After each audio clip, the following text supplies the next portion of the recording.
Good morning. Today we have a super special book. It is gifted to us from a dear friend, and this was her children's favorite book when they were kids. So I'm going to read to you today Sleeping Dragons All Around by Cherie Finch, illustrated by Michelle Nidenoff. One thing that I want to point out here is that there are going to be a bunch of alliterations. So I want to see if we can start pointing those out. And if you remember, alliterations are when many words in a sentence have the same beginning letter. Shh, shh. There are sleeping dragons all around.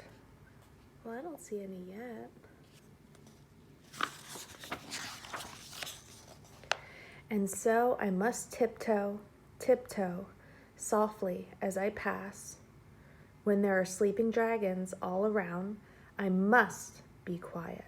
I must not make one sound. The dragons are asleep, but I'm awake. I have got to get downstairs for some mocha, maple, chocolate cake. So, shh, shh, tiptoe, tiptoe. Here I go. Now start making a prediction. How many dragons do you think that she's going to tiptoe next to on her way down to that awesome looking cake? Over there, on a quilt of saffron and silk, lies Priscilla in pink pantaloons. Priscilla prefers marabou furs. Her earrings are blue balloons. Priscilla's the queen of the movie star scene. Asleep she appears most gentle, but I've heard it said that when not in bed, she's extremely temperamental.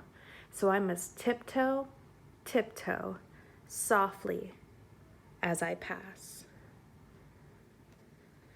So we have alliteration here with Priscilla pink pantaloons, Priscilla prefers, but then and blue balloons. But then we also have a bunch of rhyming words like pantaloons and balloons, like gentle and temperamental, said, bed. Ooh, let's see the next. Ooh, look at that guy. Fagin the dragon, a hideous sight. His scales are gold, they glitter at night. He has spiked his hair and dyed it green. He shrank his shirt in the washing machine. What is most bizarre is the silver star that Fagin wears through his nose. Fagin smells like onions and sleeps here when it snows. And so, plug my nose. Here it goes. I must tiptoe, tiptoe, slowly as I pass. So many rhyming words. Nose, snows.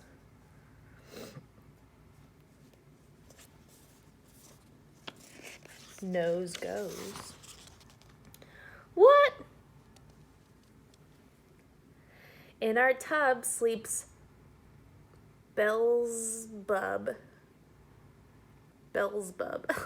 surrounded by suds and soap. With a snorkel on her snout, she breathes through a periscope. Beelzebub blows blue bubbles, alliteration, as she dreams away her troubles. Sometimes she leaves puddles on the bathroom floor. If Beelzebub got out of her tub, I'd get wet, I bet. So I must tiptoe, tiptoe, softly as I pass. And I'm so sorry, Patty, if I got that name wrong. It's a hazard of the workplace. Oh.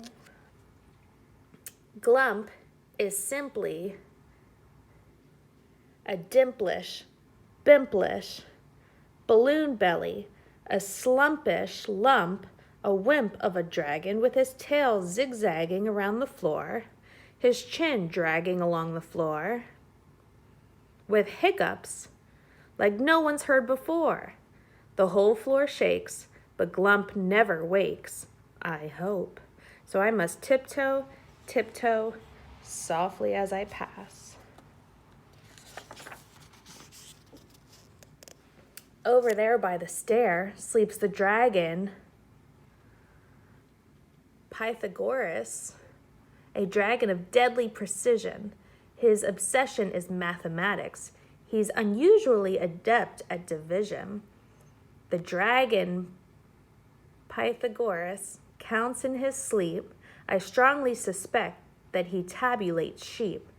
The dragon Pythagoras drutters away until night has melted into day. Numbers, numbers, infinitesimal. I love numbers, especially decimals. And so, with a 1 and a 2 and a 3, I must tiptoe, tiptoe, softly as I pass. How many dragons do we have so far? We got 1, 2, 3, 4, 5. Oh boy. Whoa. Ching Chung hangs upside down in his majestical, ancestral, pure silk gown, crimson, amethyst, silver, and gold. He's 1,002 and a half years old. Ching Chung sings of dragonish things. Where is the butter in a butterfly's wings? Ching Chung snores through his ancient nose. The fire he breathes might burn my toes. I wish I brought the garden hose, so I tiptoe fast past Ching Chung.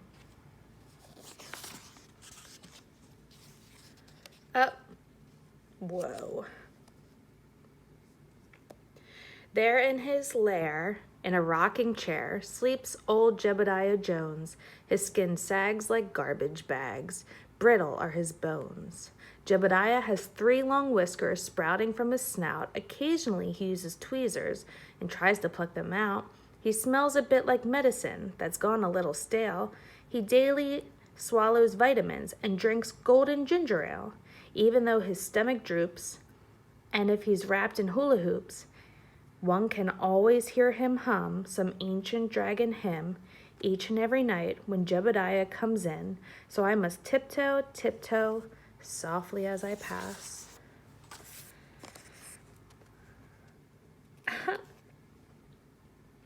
Stretched out flat on my trampoline is that muscular dragon, Ms. Lindy Lean. She teaches aerobics at the YDCA. She works out with weights at least 4 times a day.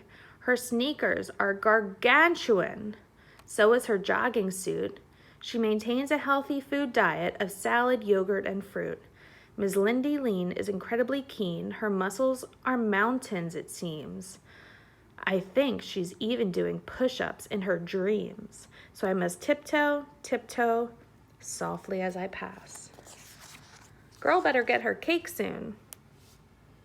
Uh-oh. Shh, shh. I'm just about there, even with dragons everywhere. Oh no! I stubbed my toe. I said, ow! And now the sleeping dragons are awake, thundering, blundering, closer and closer. Oh no! They're growling and grumbling. They're crunching and munching my mocha maple chocolate cake. You bold and brutish Bernstein-bellied beasts. You brash bunch of bedraggled dragons. You gobblers. You thieves. I place my finger on each snout. Command them with my loudest shout. Dragons dread, go back to bed. I blink, they shrink, then slink away. Tiptoe, tiptoe, off they go, with their heads low, with their heads hanging low, dragon teardrops in their eyes, and so I yell, Surprise, surprise! Since you dragons are awake, I'll give you each one piece of my mocha maple chocolate cake. Aww. The cake is delightful, dragon delicious. We dance in the kitchen, we don't do the dishes. Then we all tiptoe softly back to bed. Oh, I loved that. So make sure to give a giant thank you to our dear friend who sent this to us, who wants you to have the coolest books ever. And make sure that you're doing your packets, and don't forget to watch the video that I send you on phonics, and we can get some practice in, and make sure you're washing your hands and taking care of yourselves, okay? All right, see you later.